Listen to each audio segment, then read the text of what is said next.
বালিকা উচ্চ বিদ্যালয়ের সহকারী প্রধান শিক্ষক হিসেবে উক্ত রেল ক্রসিং এর দাবি কি ঠিককে একেবারে যৌক্তিক দাবি হিসেবে উক্ত দাবির সাথে একাত্মতা পোষণ করছি।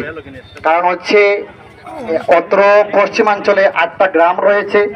8টা গ্রামের মধ্যে 8-10 হাজার মানুষ এবং হাজার হাজার শিক্ষার্থী, যারা আমার বড়লেখা বালিকা উচ্চ বিদ্যালয়, পিসি উচ্চ বিদ্যালয় সহ বড়লেখা ডিগ্রি কলেজ থেকে শুরু করে নারী শিক্ষা একাডেমি অনার্স কলেজ পর্যন্ত এবং যে সকল মাদ্রাসা আছে সকল প্রতিষ্ঠানে অত্র অঞ্চলের শিক্ষার্থীরা পড়াশোনা করে থাকে।